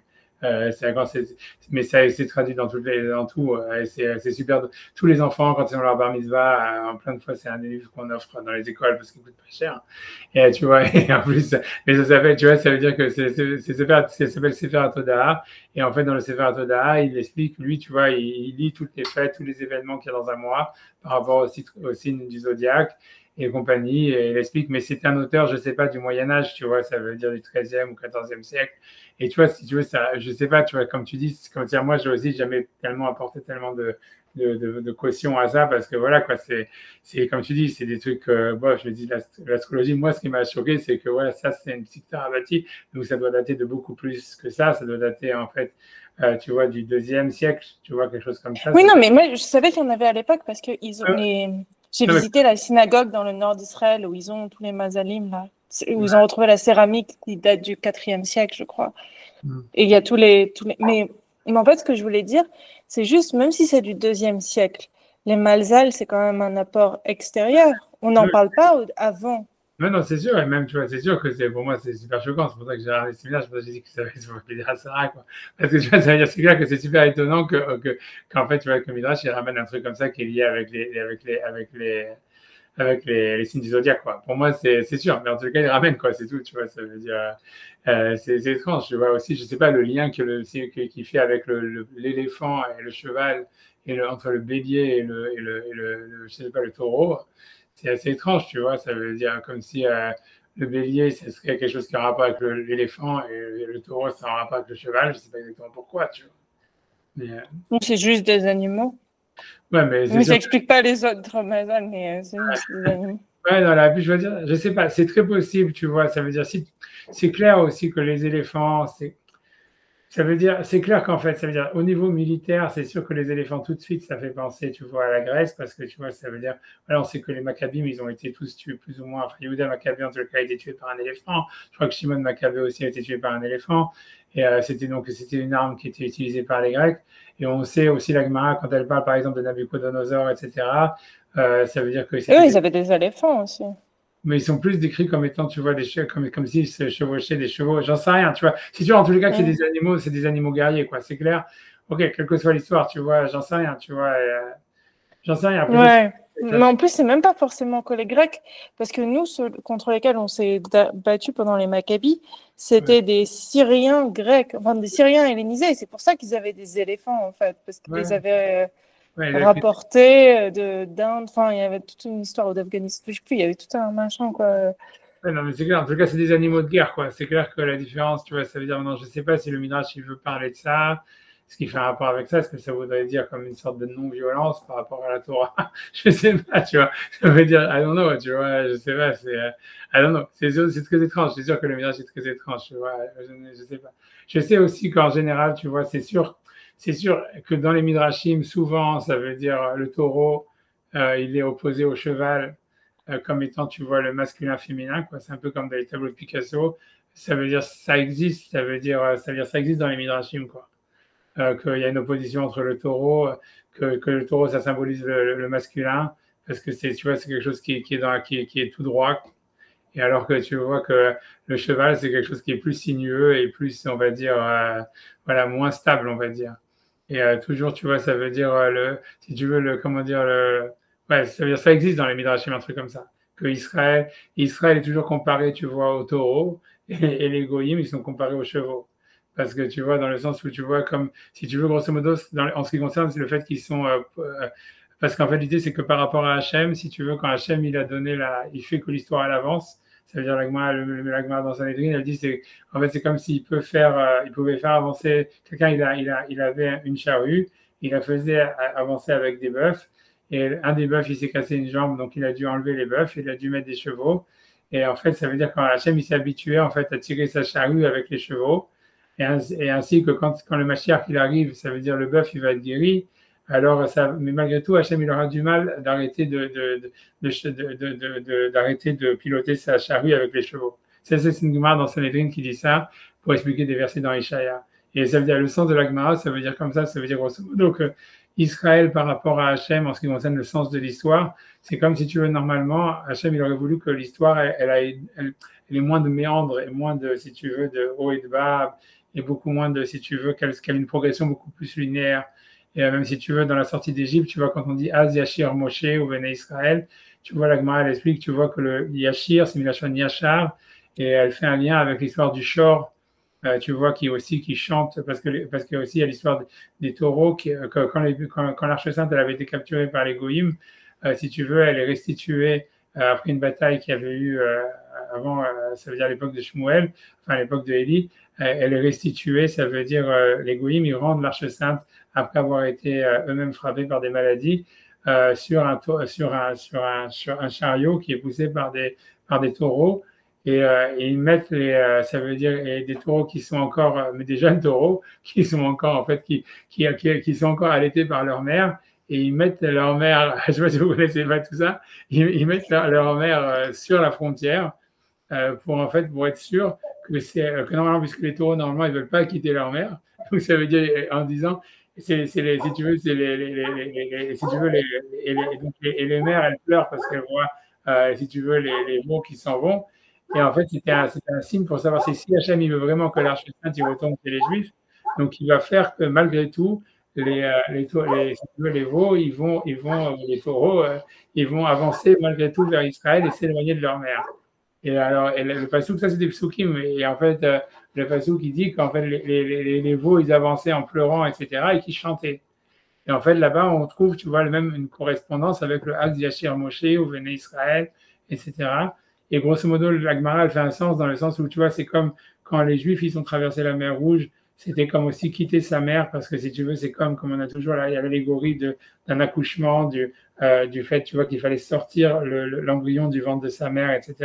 Ça veut dire que comme si l'Égypte, c'était toujours, tu vois, la mère, etc., qu'il y a un côté, tu vois, voilà, matriciel, quoi. Ça veut dire que c'est marqué, tu vois, ça c'est marqué dans les psukim, comme le verset dans Devarim, il dit, O Anissa, Elohim, la vola kachat lo goy, mikerev goy. Est-ce que c'est déjà arrivé qu'un Dieu, il est venu chercher à prendre un peuple de l'intérieur d'un autre peuple, et donc que le Midrash il voit là-dedans que c'est comme s'il fallait sortir un embryon du ventre de sa mère.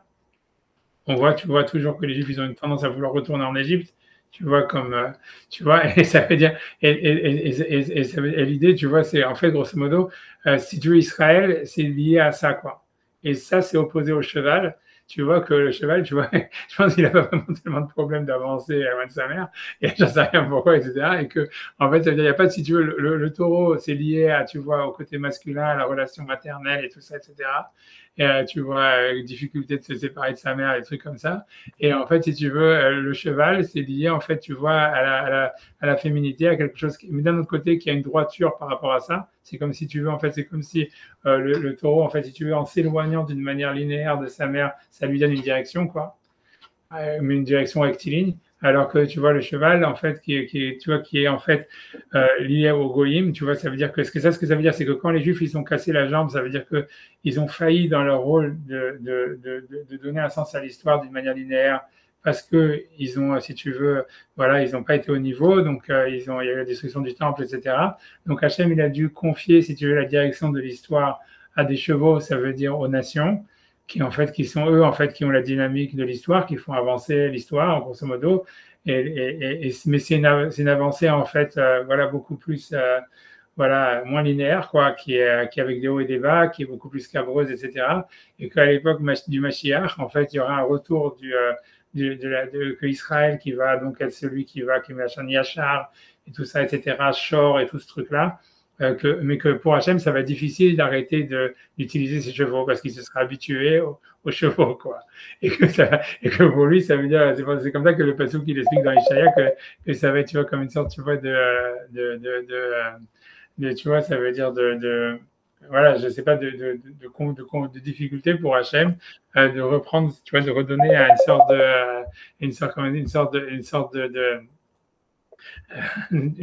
de sens, si tu veux. Comment est-ce que je dois répondre à 2 secondes? Voilà. Voilà, ça veut dire de redonner un sens linéaire à l'histoire après la venue du Mashiach. Donc c'est possible qu'il y ait un truc. Moi, c'est la seule chose que je verrais entre le taureau et le cheval. Je verrais un truc opposition féminin-masculin. Entre le bélier et l'éléphant, là, c'est, tu vois, largement, tu vois, au-dessus de mes trucs, tu vois, ça veut dire, je sais pas, tu vois, ça veut dire. Mais c'est sûr, mais ce que tu as lu, c'est vraiment c'est pas un vrai bélier, quoi, c'est un petit agneau, quoi. Et peut-être qu'il y a aussi le même rapport, tu vois. Ça veut dire que c'est aussi le rapport à la maternité, etc. Je sais pas. Ça veut dire, je sais pas. L'éléphant, dans Père Extra, il y a le chant de l'éléphant. Tu vois, ça veut dire l'éléphant, ça veut dire le miracle, hein, ça veut dire pile, c'est une de Pélé. Elle dit, si quelqu'un il voit un éléphant dans un rêve, c'est un signe que Hachem il va lui faire des miracles. Et marqué aussi, tu vois, ça veut dire aussi ça veut dire l'agma, dans Père Shira, est marqué, tu vois, pile Omer, Magadlou Masecha Hachem, Adamku Marchevotecha. Ça veut dire comment ils sont grandes tes actions Hachem, comment ils sont profondes tes pensées. Je sais pas, j'ai entendu, je sais pas si c'est vrai que en fait, le cerveau des éléphants est très développé, il paraît. Je sais pas si c'est vrai. Et tu vois, et c'est pour ça que le passage, en tout cas, dans Pierre Shira, il y a marqué ça, tu vois, Magalou, Maserha, Hachem, Madame Koumar, tu vois, donc, je sais pas. Ils ont des civils, en fait, ils sont vraiment, ils avaient un peu raison dans le Roi Lion. Ils ont vraiment des endroits où ils enterrent leurs morts. Il y a des cimetières, enfin, les éléphants qui sentent qu'ils vont mourir, ils vont mourir à un certain endroit. Et ils font une espèce, il y a un truc de recherche très intéressant. Ils prient la pleine lune. Enfin, bon, c'est pas prient, c'est peut-être un grand mot, mais disons, ils font des espèces ils brament, ils se réunissent en groupe. Enfin, ils ont des organisations aussi entre eux. Il y a des familles d'éléphants, il y a des matriarches, il y a des, c'est pas, comment dire, oui, c'est très, c'est des civilisations d'éléphants. Enfin, je sais pas si civilisation c'est le bon terme, mais disons, c'est très réfléchi en fait. Je vois pas que déjà, je peux vous demander d'Empire Shira, ça veut dire, si j'arrive 2 secondes, mais ça veut dire, puisqu'on va te parler, tu vois, des chants de l'éléphant, des chants on peut voir justement du cheval, parce que le cheval, lui, est très féminin, parce qu'on a l'impression d'Empire Shira que l'idée, c'est que le cheval, il cherche toujours à séduire son maître, tu vois, ça veut dire, regardez, tu vois, ça veut dire, il est toujours, tu vois, 2 secondes, je vais essayer de trouver, il faut que j'arrive à retrouver Père Shira, si je retrouve. 2 secondes. Mais je sais pas, à part ça, c'est difficile. Après, le talé, tu vois, ça veut dire, tu vois, ça c'est dans le dernier chapitre de Père Shira où il y aura ça. Si je peux faire ça à la place. Mince, une seconde. Je passe. Oui, attends. Ah, parce que je suis sur Windows, donc il faut que j'enlève ça. Une seconde.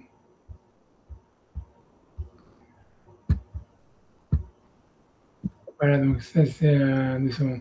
Je vais essayer de zoomer. Voilà. Ça veut dire, tu vois, donc ça c'est pile Omer. Magadlou Masecha Hashem Adam Kumarshevotecha. Ça veut dire que on dit, tu vois, donc ça c'est dans Peraksha, quel que soit le sens de ce que ça veut dire, mais en tous les cas, ça veut dire le chant ça veut dire l'idée, c'est que chaque animal, enfin certains animaux, beaucoup d'animaux en tous les cas, ils sont, en fait, ce Sefer de Peraksha, bon, c'est un livre connu, quoi, il y a plein de ségoulottes, ça a été écrit par Shlomo Amelech ou par David Amelech, on ne sait pas, ou par les deux ensemble. C'est a priori, d'après le Midrash, ça a plus que c'est David Amelech qui l'a écrit. Tu vois, ça veut dire que ça symbolise, tu vois, c'est les chants qui sont dans l'essence de toute la création. En réalité, à chaque fois, c'est super impressionnant. Moi, je suis super impressionné à chaque fois comment chaque pasouk, on sent vraiment qu'il capture en fait l'âme de l'animal auquel il s'adresse. Et même, tu vois, quand je dis même sur ça, par exemple, Pilomer Magadlou Masecha Hashem Adam Kumarshevotecha, ça veut dire comment ils sont grandes tes actions Hashem, encore elles sont plus profondes tes pensées. Alors, tu vois, c'est-à-dire, bon, voilà, comme tu dis, je sais, tu vois, enfin bref, whatever it is, tu vois, j'en sais rien, mais ça, c'est ce qui a marqué sur l'éléphant. Et après, comme tu dis, si on voit que l'éléphant, il a une certaine, tu vois, il a une intelligence, etc. Et en tous les cas, il est gigantesque, c'est ok. Mais maintenant, quand tu regardes, tu vois, ça veut dire sur le shor, voilà, c'est comme je vous ai dit, tu vois, le shor Omer, Az Yashir Moshe, ou Ben Israël Tashir Azot Hashem, Vayumremo, Ashir Al Hashem, Ki Gaogara, Sous Veochevo, Ramabayam. C'est qu'il y a toujours une opposition, tu vois, entre le shor et le cheval, parce que c'est le féminin masculin. Quand je dis, c'est comme un peu, tu vois, dans Guernica, dans les tableaux de Picasso et tout ça. Je vois pas le féminin. Je vois bien que Sous, c'est toujours nos ennemis, hein. Khel, Paro et c'est Sous. Enfin, c'est vrai, ils ont tous des. Nous, on n'a jamais de Sous dans cette histoire. On devait avoir des Sous aussi, mais. Il est interdit d'avoir des chevaux. C'est ça l'histoire. C'est parce que c'était comme vu quelque chose, tu vois, qui est, si tu veux, comme un manque de confiance à Hachem. Mais ici, tu vois, parce que l'idée, c'est que d'avoir une cavalerie, c'était en fait toujours l'idée, c'est que tu dois avoir confiance en Hachem et donc tu ne dois pas avoir de cheval pour voir que c'est Hachem qui te sauve et pas le cheval, tu vois. Il a un sens quand même très positif. Si je veux, dans le mot sous et tout ça et dans le cheval, en fait, il y a toujours l'idée, tu vois, comme je dis, c'est que, parce que d'un côté, il y a quoi, par exemple, le côté le positif dans le Cantique des Cantiques, il y a marqué les sous-sati bervé paro dimitir chayati. Ça veut dire au cheval, comment dire, au cheval féminin, je sais pas comment ça s'appelle, Jument. Au jument, voilà, des chars de Pharaon, je t'ai fait ressembler ma chérie, mon âme dorée. C'est un passouk dans Shira Chérie, c'est tout au début. T'es sûr du compliment là-dedans, mais enfin. Non, mais je veux regarder ce que ça veut dire. Voilà, mais je sais, c'est sûr, on peut faire aussi ça, j'en sais rien, c'est sûr. Oui, non, c'est sûr que c'est un sens, tu vois, 2 secondes.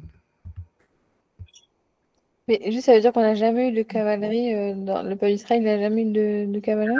On en avait après, non? On en avait dans les royaumes de Juda. C'était un interdit d'avoir une cavalerie, c'était un interdit. Tu vois, c'était un manque de confiance d'Hachem, et c'est pour ça que quand Shlomo il a commencé à en avoir une, c'est à cause de ça que le royaume il a été coupé en 2, mais c'était un des interdits que Shlomo il a transgressé.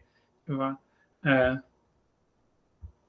après, on a continué à avoir une cavalerie après Shlomo.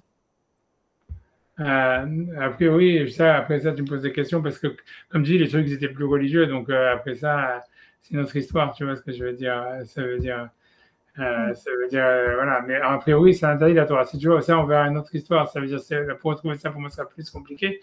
Mais si tu veux, d'abord, je vais vous montrer, si tu veux, ça, c'est le pasouk, tu vois. C'est les sous-sati bérivés par Od dimitir chayati. Ça veut dire, aux juments des chariots de Pharaon, je t'ai fait ressembler ça veut dire mon ami.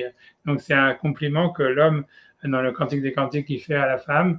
Et c'est Hachem qui fait ce compliment au peuple d'Israël. Maintenant, tu vois, qu'est-ce que ça veut dire? Ça veut dire, c'est connu l'explication qui est marquée dans le Zohar, dans le Midrash, etc. C'est que ça veut dire, l'idée, c'est que c'est comme ça. Et ça, je pense que c'est aussi, j'ai pas envie de me faire massacrer, mais l'idée, c'est que qu'est-ce qu'ils avaient de spéciaux, les chevaux de l'armée de Pharaon? C'est-à-dire, qu'est-ce qu'ils avaient, les chevaux de l'armée de Pharaon? C'est donc, quand tu regardes le Zohar, il explique. Ils ont péri dans la mer Rouge. Oui, mais c'est pas ça le point. C'est que quand tu regardes, en fait, dans la Shirat Hayam, tu vois en fait que quand la mer elle s'est ouverte, etc., qu'elle a commencé à se refermer, les Égyptiens, ils ont dit il faut qu'on s'enfuit à Noussam Ipene Israël, il faut qu'on s'enfuit devant Israël, qu'Hachem Nilcham B'Misraïm, parce que Hachem, en fait, si tu veux, il s'est battu, c'est lui qui s'est battu pour eux en Égypte. Donc les Égyptiens, ils voulaient, tu vois, si tu veux retourner et faire volte-face. Et en fait, le problème, c'est que tu vois, c'est quand tu regardes les passouk, c'est que c'est les chevaux, eux, ils se sont embourbés, ils ont continué à avancer. Et ça veut dire, et donc, et à cause de ça, ils sont tous morts. Et les autres, donc, je veux dire, c'est négatif, mais le Zohar explique que non, c'est pas ça l'histoire, c'est de montrer que normalement, ça veut dire que, et c'est ça, ça t'explique vraiment le rapport. J'ai pas envie de me faire massacrer, mais l'idée, c'est ça, ça veut dire, je suis que l'histoire.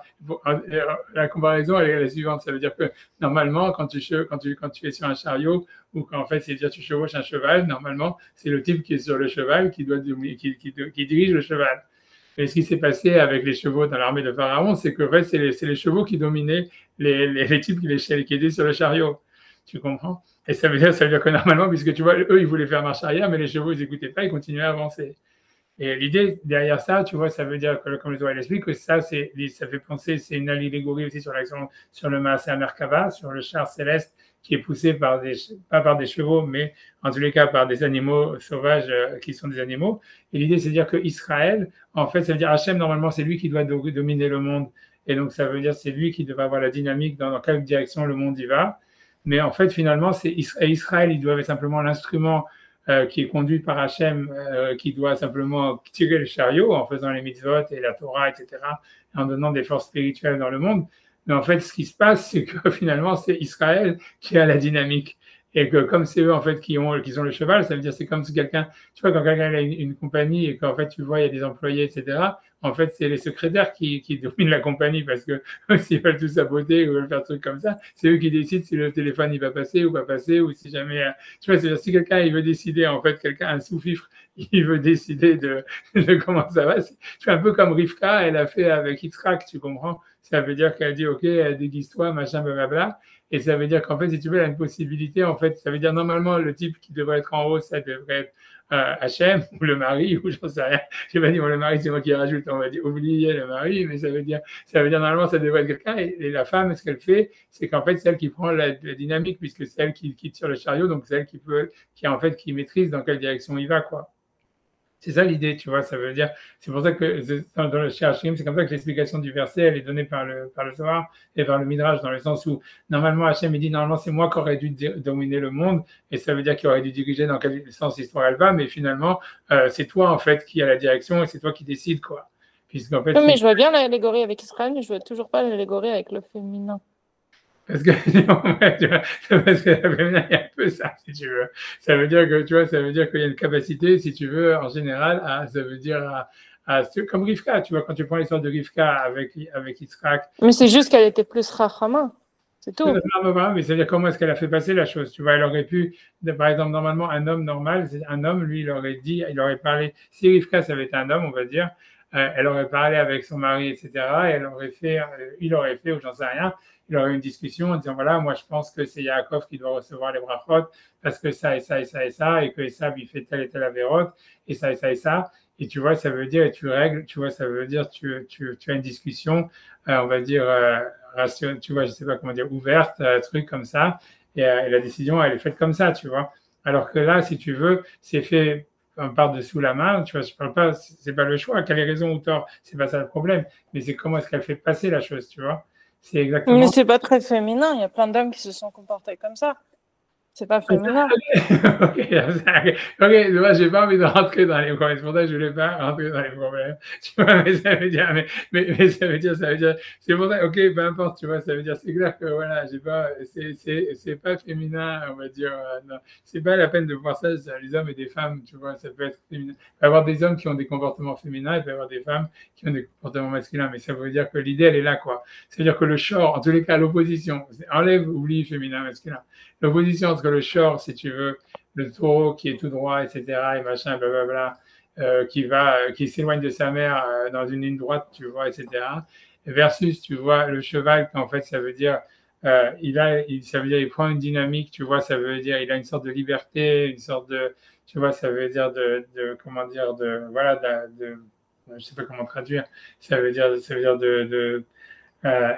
j'allais dire d'inconstance, pas d'inconstance, mais ça veut dire d'imprévisibilité, voilà, d'imprévisibilité et de, tu vois, ça veut dire de choses comme ça veut dire, voilà, ça serait ça la différence, si tu veux, et comme si les goïms, en fait, ils avaient ça veut dire que dans l'histoire, ça veut dire les Goïms, ils font avancer l'histoire dans une direction, mais il y a toujours des à-coups, il y a des imprévisibilités, il y a des choses, tu vois, qui sont, on va dire, tu vois, ça veut dire, c'est pas, on va dire, c'est pas linéaire, c'est pas une progression linéaire.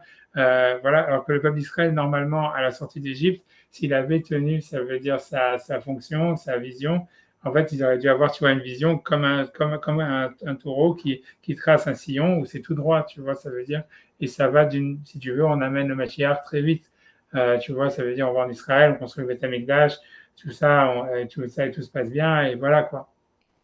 Et en fait, ça veut dire, voilà, le côté, voilà, c'est ce que je voulais dire, c'est-à-dire, voilà, et si tu veux, voilà, tu vois, mais c'est le côté, tu vois, si tu veux encore, et c'est ça en tous les cas la collation, en tous les cas dans Cherchim, entre, on voit ça, tu vois, entre le féminin et le cheval, encore tu le retrouves ici, tu vois, vraiment ici, par exemple dans Perek Shira, tu vois, on te dit, voilà, sous sommer, le cheval dit, Ine chene avadim el yad adonehem, comme les yeux d'un esclave vers son maître, Ine shifra yad divirta, comme les yeux d'une servante par rapport à sa maîtresse, Ken enenu el Hashem Elokeinu, Hacheironenu, ainsi sont nos yeux vers Hachem notre Dieu, jusqu'à ce qu'il ait pitié de nous.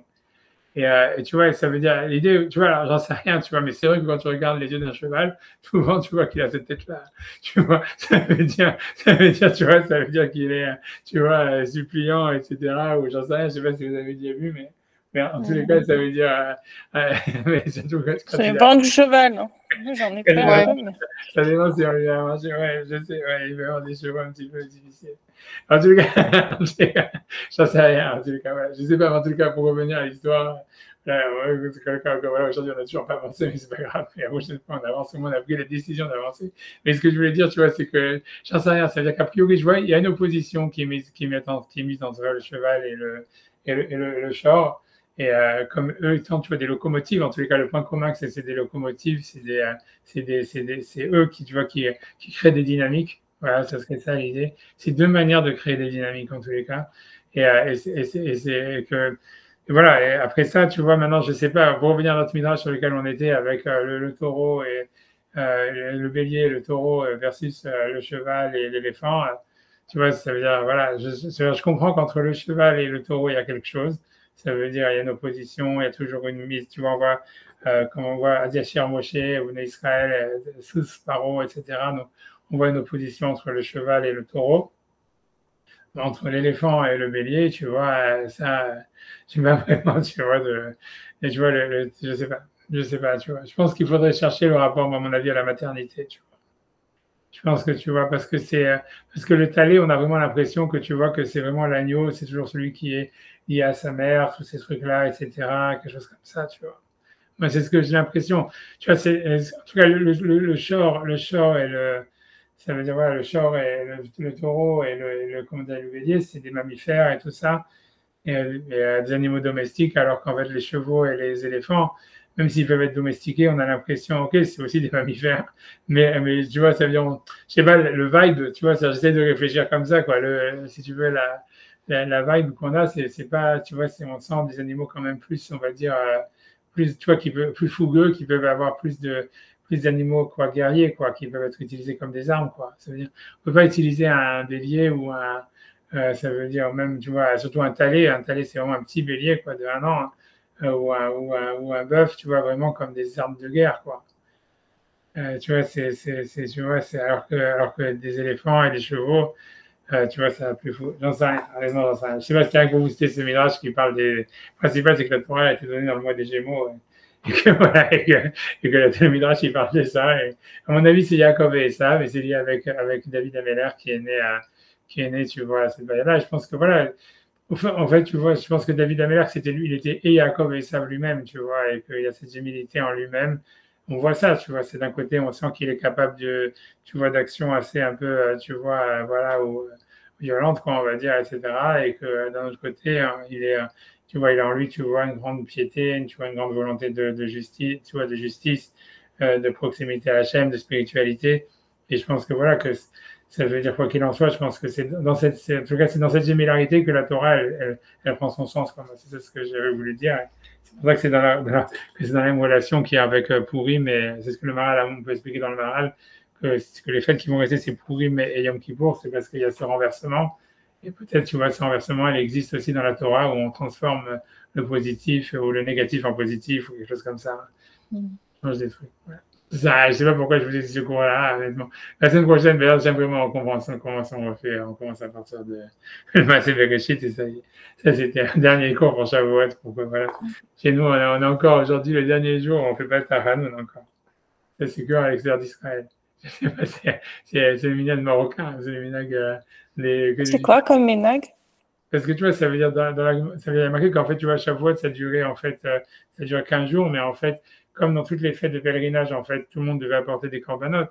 Donc les gens, quand ils allaient à Shavuot, les gens ils restaient pour ceux qui ils avaient 6 jours ou 7 jours pour amener les corbanotes après Shavuot.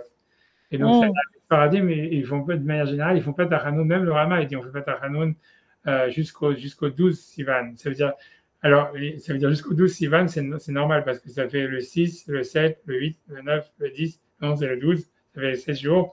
En fait, on amenait les corbanotes et donc c'était encore la joie de Shavuot, etc.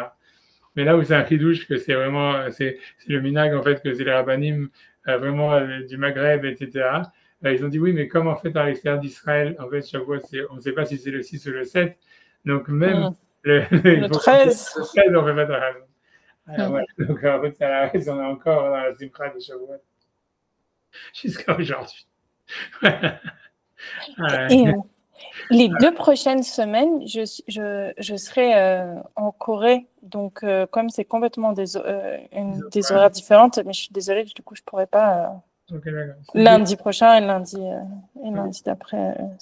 Ouais, si tu veux changer d'heure, si tu réfléchis, tu vois que tu as des horaires, que ça peut être possible pour nous, de réfléchir, quoi. Si tu vois. Oui, mais le problème, c'est que vous êtes dans 2 fuseaux horaires, c'est-à-dire on est tous en Corée, je serais 8 heures de plus que Israël, mais c'est-à-dire que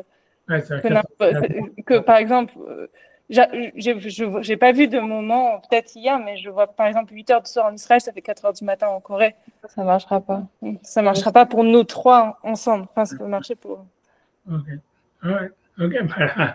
Bon, bon voyage en tous les cas, ça va bien. Merci. Je sais rien. Regarde, mais je sais pas ce qu'ils veulent en parler de Corée, je sais pas exactement. Tout est fait en Corée maintenant, donc évidemment tu peux emmener ce que tu veux. Non, c'est fait en Chine, en Corée, il n'y a pas grand-chose. Enfin, il y a plein de choses, mais pas tout. Quoi. Tu verras bien, je suis sûr que tu vas trouver. Vas-y, Lucas, alors amuse-toi bien et bonnes vacances. Alors, je sais pas si c'est des vacances, c'est pour le travail ou c'est des vacances? C'est une conférence. Ah, d'accord, c'est encore mieux. Ok, alors c'est des vacances et le travail. Alors, super, alors, c'est bien. Alors voilà, bonne conférence, alors des bonnes choses. Alors ok, peut-être on ne pourra pas avancer encore dans le Maaseh Bereshit, ça veut dire vraiment qu'on retourne, à moins qu'on fait des révisions sur mercredi, à moins que comme je n'ai pas voulu sauter mercredi, ce que je voulais sauter, je referai avec ça. Mercredi. Non mais vous pouvez avancer et j'écouterai à ce moment-là.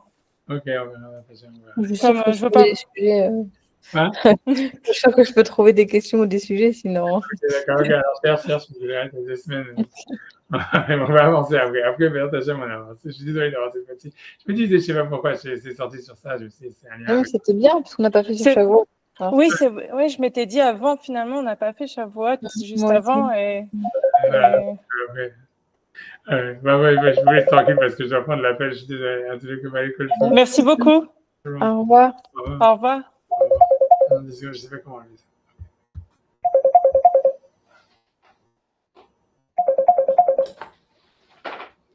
Hello? Voilà. Comment ça va? Voilà, je suis encore vivant. Attends, Attention. Oui. Voilà. Comment ça va, papa? Non, bio. Comment? C'est son anniversaire, papa. Faut que tu lui dises joyeux anniversaire. Ah, voilà. Merci, papa. Merci.